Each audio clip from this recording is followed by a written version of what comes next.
श्री सीतारामचंद्राभ्या नमः। वाल्मीकि रामायण अयोध्याकांड सर्ग 63 श्लोक 16 से 32। श्रवण कुमार के अंतिम वचन। दशरथ की ग्लानि। सत्यं शिवम सुंदरम श्रीराम। श्रीमद्वाल्मीकीय रामायण। श्री सहित दिनकर बंसभूषण काम बहु छवि सोहई। नव अंबुधर बरगात अंबर पीत सुर मन मोहई। मुकुटांग दादी विचित्र भूषण अंग अंगन ही प्रति सजे। अंभोज नयन बिसाल उर्भुज धन्य नर निरखंतीजे। श्रवण कुमार का सवाल। किस विवेकहीन ने एक ही बाण से मुझे और मेरे अंधे माता पिता को मार डाला और दशरथ हाथ से धनुष छूट जाता है। अयोध्याकांड सर्ग 63 श्लोक 16 से 32 सुनिए। पिछले भाग अयोध्याकांड सर्ग 63 श्लोक 1 से 15 में दशरथ ने बताया था कि सरयू तट पर हाथी समझकर उन्होंने शब्दभेदी बाण चलाया जो श्रवण कुमार को लगा।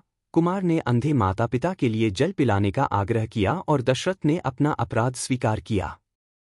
आज वाल्मीकि रामायण अयोध्याकांड सर्ग 63 श्लोक 16 से 32 में कथा घटना से अंतर्दाह तक पहुंचती है। श्रवण कुमार अपने माता पिता की चिंता में तड़पता है और दशरथ को उनके कर्तव्य का बोध कराता है। इन करुण वचनों से दशरथ का मन धर्म भावना के होते हुए भी अधर्म कर्म की ग्लानि से भर जाता है और उनके हाथों से शस्त्र गिर पड़ते हैं। उष्णमंतर्दधे सद्य स्निग्धा ददृशिरे घना। ततो जहृशिरे सवे भीकसारंग बर्हिणः 16। सब और सजल मेघ दृष्टिगोचर होने लगे और गर्मी तत्काल शांत हो गई। इससे समस्त मेढकों चातकों और मयूरों में हर्ष छा गया। 16।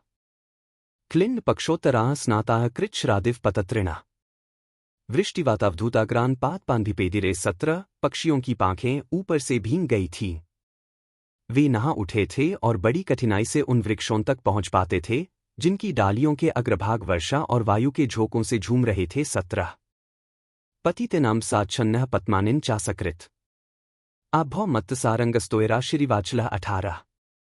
गिरे हुए और बारंबार गिरते हुए जल से आच्छादित हुआ मतवाला हाथी तरंगरहित प्रशांत समुद्र तथा भीगे पर्वत के समान प्रतीत होता था। 18।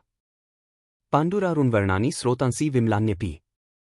शुश्रुवुर्गिरिधातुभ्यः सभस्मानि भुजंगवत। 19। पर्वतों से गिरने वाले स्रोत या झरने निर्मल होने पर भी पर्वतीय धातुओं के संपर्क से श्वेत लाल और भस्मयुक्त होकर सर्पों की भांति कुटिल गति से बह रहे थे। 19। तस्मिन्नति सुखे काले धनुष्मानिषुमान रथी। व्यायामकृत संकल्पः सरयूमन्वगा नदीम। 20। वर्षा ऋतु के उस अत्यंत सुखद सुहावने समय में धनुष्बाण लेकर रथ पर सवार हो शिकार खेलने के लिए सरयू नदी के तट पर गया। 20। निपाने महिष रात्रौ गजं मृगम। अन्यद्वाश्वापदं किंचित जिघांसुर्जितेन्द्रिय। 21। मेरी इंद्रियां मेरे वश में नहीं थी।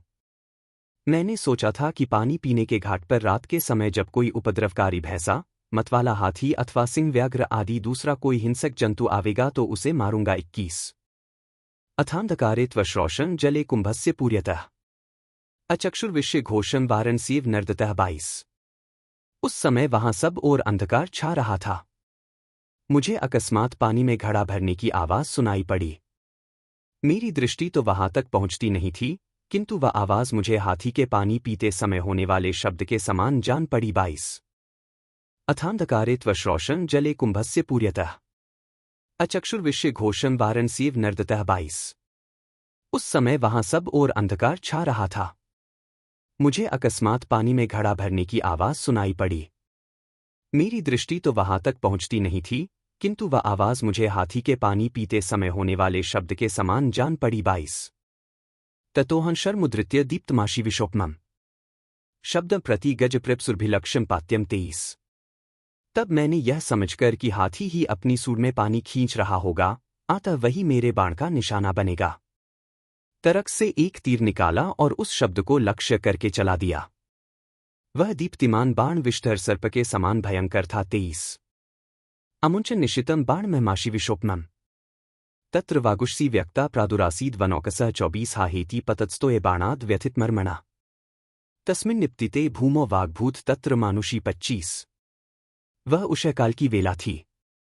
विषैले सर्प के सदृश उस तीखे बाण को मैंने ज्यों ही छोड़ा त्यों ही वहां पानी में गिरते हुए किसी वनवासी का हाहाकार मुझे स्पष्ट रूप से सुनाई दिया। मेरे बाण से उसके मर्म में बड़ी पीड़ा हो रही थी। उस पुरुष के धराशायी हो जाने पर वहां यह मानव वाणी प्रकट हुई सुनाई देने लगी। 24 से 25। कथम स्मद्विधे शस्त्र निप्तिच तपस्विनी प्रविविक्ता नदी रात्रावुदाहरो मागतः 26। आह! मेरे जैसे तपस्वी पर शस्त्र का प्रहार कैसे संभव हुआ? मैं तो नदी के इस एकांत तट पर रात में पानी लेने के लिए आया था। 26। इषुणाभिहतः केनकस्य वापकृतमया ऋषेर्हि न्यस्तदण्डस्य वने वन्यञ्जीवतः 27 कथनु शस्त्रेण वधो मद्विधस्य विधीयते जटाभारधरस्य वल्कलाजिन्वाससा 28 को वधेन ममार्थी स्यात् किन्वास्यापकृतमया एवं निष्फलमारब्धं केवलानर्थ संहितम 29। किसने मुझे बाण मारा है? मैंने किसका क्या बिगाड़ा था? मैं तो सभी जीवों को पीड़ा देने की वृत्ति का त्याग करके ऋषि जीवन बिताता था, वन में रहकर जंगली फलमूलों से ही जीविका चलाता था। मुझ जैसे निरपराध मनुष्य का शस्त्र से वध क्यों किया जा रहा है?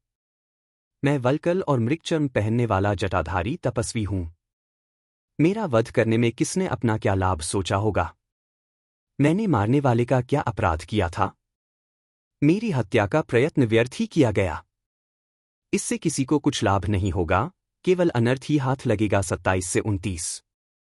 न क्वचित साधु मन्यत यथैव गुरुतल्पगम नेमं तथानुशोचामि जीवितक्षयमात्मनः 30 मात्रं पितरं चोभावनुशोचामि मधे तदेतन मिथुन वृद्धन चिरकालभृतं मया 31 मयि पंचत्वमापन्नेका वृत्तिं वर्तयिष्यति वृद्धौ च माता पितरावहन चैकेशुना हतः 32 केन सामान्यतः सवे सुबालिनाकृतात्मना। इस हत्यारे को संसार में कहीं भी कोई उसी तरह अच्छा नहीं समझेगा जैसे गुरुपत्नीगामी को। मुझे अपने इस जीवन के नष्ट होने की उतनी चिंता नहीं है। मेरे मारे जाने से मेरे माता पिता को जो कष्ट होगा उसी के लिए मुझे बारंबार शोक हो रहा है। मैंने इन दोनों वृद्धों का बहुत समय से पालन पोषण किया है, अब मेरे शरीर के न रहने पर ये किस प्रकार जीवन निर्वाह करेंगे? घातक ने एक ही बाण से मुझे और मेरे बूढ़े माता पिता को भी मौत के मुख में डाल दिया। किस विवेकहीन और अजितेंद्रिय पुरुष ने हम सब लोगों का एक साथ ही वध कर डाला? 30 से 32 आधा। कल श्रीमद् वाल्मीकि रामायण अयोध्या कांड सर्ग 63 श्लोक 33 से 53 में आगे आएगा। दशरथ का श्रवण कुमार से संवाद, उसके परिचय, जीवन परिस्थिति का विस्तार और माता पिता तक पहुंचने की तैयारी। फिर सर्ग 64 में माता पिता का विलाप, शाप और दशरथ का अंत। यह शोक परंपरा पूर्ण होगी।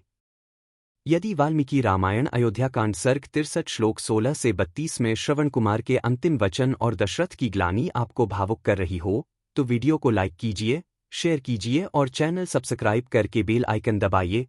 कल श्लोक 33 से 53 और फिर सर्ग 64 का अत्यंत मार्मिक प्रसंग आप मिस न करें। बार बार बर मागो हर्षी देहु श्रीरंग पद सरोज अनपाइनी भक्ति सदा सत्संग। कथा विसर्जन होत है, सुनो वीर हनुमान। जो जन जंग से आए हैं सो तंग कर ही पयान। बोलो सियावर रामचंद्र जी की जय। राम भक्त हनुमान जी की जय। उमापति महादेव जी की जय। मंगल भवन अमंगलहारी द्रवहु सुतसरथ अजिर बिहारी दीन दयाल बिरिदु संभारी हरहु नाथ मम संकट भारी। जय सिया राम, जय जय सिया राम।